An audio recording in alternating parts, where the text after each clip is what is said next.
मंत्र्यांवरती हल्ला झाल्याचं कळतंय आणि जनता दरबारादरम्यान अज्ञाताकडनं हा हल्ला झाल्याचं कळतंय। भाजपमधल्या सूत्रांची एबीपी नेटवर्कला या संदर्भात महत्त्वाची माहिती कळलेली आहे। सिव्हिल लाईन्स भागातल्या सरकारी निवासस्थानी हा हल्ला झालेला आहे। आपले प्रतिनिधी गणेश ठाकूर आपल्याला अधिक माहिती देतील। गणेश, नक्की काय प्रकार घडलाय?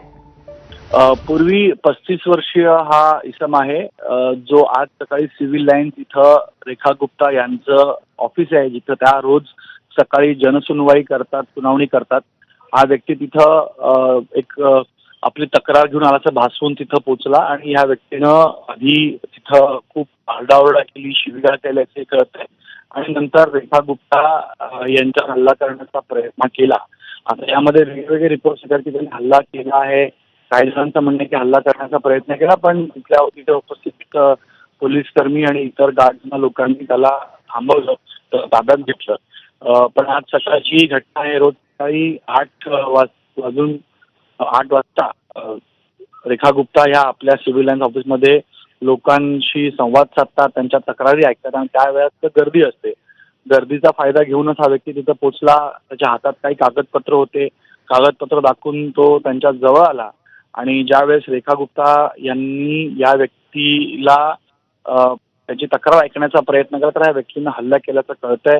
या व्यक्तीला ताब्यात घेतलं आहे, अशीही माहिती येते की हा व्यक्ती एका राजकीय पक्षाशी संबंधित आहे आणि यामुळं यामधले काही राजकीय अँगल्सही तपासण्याचा प्रयत्न आता सुरू होईलच। मात्र ही मोठी घटना आहे।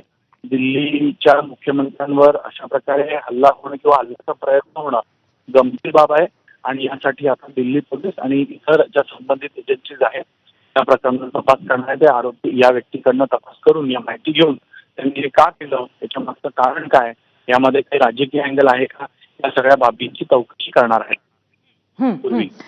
गणेश, दिल्लीच्या मुख्यमंत्र्यांचा हा जनता दरबार आहे, ज्याच्यामध्ये मोठ्या प्रमाणावरती सुरक्षा व्यवस्था असणं अर्थातच अपेक्षित आहे। तरीही अशा पद्धतीचा हल्ला होतो। नक्की या जनता दरबारचं स्वरूप काय असतं? किती लोक असतात यामध्ये सहसा, आणि त्याचबरोबर किती सिक्युरिटी असते, किती सुरक्षा रक्षक असतात?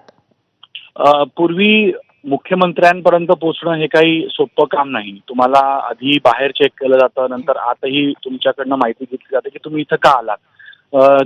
रेखा गुप्ता यांचा जनता दरबार ह्याचं खूप चर्चा असते, कारण त्या जवळपास सगळ्याच लोकांना भेटतात आणि जवळपास रोज त्यांचा हा जनता दरबार लागतो सकाळी सिव्हिल लाईन्सच्या त्यांच्या कार्यालयामध्ये आणि तिथं मोठ्या प्रमाणात गर्दीही असते, कारण ज्या वेळेला मुख्यमंत्री तुम्हाला ऐकतात, मुख्यमंत्र्यांपर्यंत तुम्ही पोहोचू शकता आपली तक्रार घेऊन, तर तिथं मोठ्या प्रमाणात लोक येतात। बरोबर आहे गणेश, त्यामुळे इतकी सगळी सुरक्षा व्यवस्था भेदून हे कसं काय झालं हा एक अत्यंत मोठा प्रश्न आहे। वेळोवेळी अपडेट घेत राहू। धन्यवाद तुर्तास आपण दिलेल्या माहितीबद्दल।